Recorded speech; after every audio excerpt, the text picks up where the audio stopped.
Network marketing एक ऐसी industry बन चुका है जो स्टूडेंट्स के लिए सबसे लाइफ में टाइम मैनेजमेंट कैसे करें। ओके और आपने जब स्टार्ट किया तो उसमें आप स्टूडेंट थे? Yes sir. तो आप बहुत प्रैक्टिकली उसका रिप्लाई कर सकते हैं। Yes sir. मुझे लगता है संदीप जी कि जब भी कोई स्टूडेंट होता है, और ये बहुत ज़रूरी है कि आप जब स्टूडेंट हैं तभी आप डिसाइड करें कि आपको क्या करना है।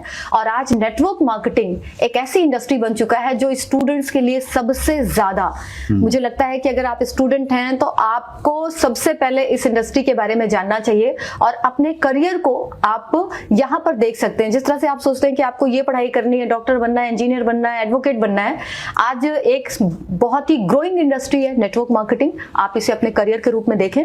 और जैसे ही मैं बोलती हूँ करियर, इट मीन्स कि आपको साल देने हैं। अब करियर की बात हो रही है, अब टाइम पास की बात नहीं हो रही कि कुछ दिन करके हम देखते हैं, क्योंकि लोगों का एटीट्यूड होता है चलो करके देखते हैं, चलेगा तो चलाएंगे, नहीं चलेगा तो पापा की दुकान, पापा का बिजनेस, नहीं तो ये कर लेंगे। तो सबसे पहली चीज आप अपने विकल्प हटाइए। आपके पास जो भी अदर ऑप्शनल चीजें हैं उनको हटाइए। पढ़ाई के साथ साथ हम बहुत सारी चीजें करते हैं। मैंने खुद भी देखा है, मेरे साथ के भी जो स्टूडेंट्स थे पढ़ाई के साथ वो हॉबीज कोर्सेज किया करते थे। बहुत सारे लोग पढ़ाई के साथ क्रिकेट खेला करते थे, स्विमिंग सीखा करते थे, हॉबी कोर्सेज ज्वाइन किया करते थे।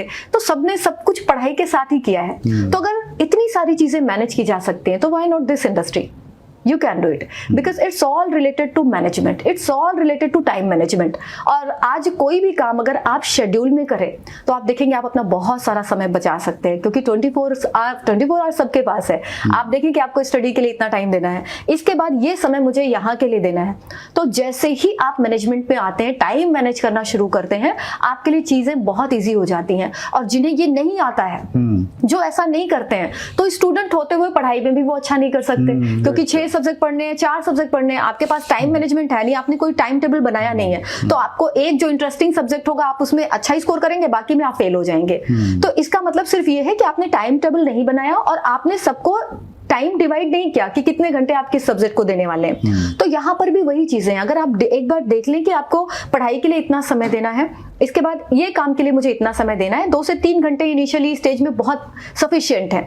अगर आप एक बिगनर हैं तो 2 से 3 घंटे 4 घंटे ही आपके लिए सफिशिएंट होगा, और वो टाइम फिर उस काम के अलावा कहीं नहीं जाना चाहिए। अगर आप स्टार्ट कर रहे हैं देन वो टाइम का मतलब है कि फिर वही काम करना है, फिर दूसरे काम करना है, फिर दूसरे काम सर नहीं करना। That's great. फुल सुरभि, आप बोले जा रही थी और मैं उसमें खो रहा था, और मैं ये सोच रहा था कि कितनी कम उम्र में आपके पास में कितनी अच्छी विजडम है, कितना अच्छा आप जो चीज़ आप बोल रहे हैं ना वो अनुभव से निकली हुई चीज़ थी। और मुझे लगता है डायरेक्ट सेलिंग की यही सबसे बड़ी खूबी है कि ये बहुत कम उम्र में आपको बहुत मैच्योर बना देती है। उसी मैच्योरिटी के साथ आपने प्रश्नों का जवाब दिया। समय की लिमिटेशन है सुरभि, बहुत आगे हम लोग इंटरव्यू को नहीं बढ़ा सकते, लेकिन आपके पास बहुत नॉलेज है और चैट विद सुरेंद्र बस तो इंडस्ट्री की सेवा करने के लिए ही बना है।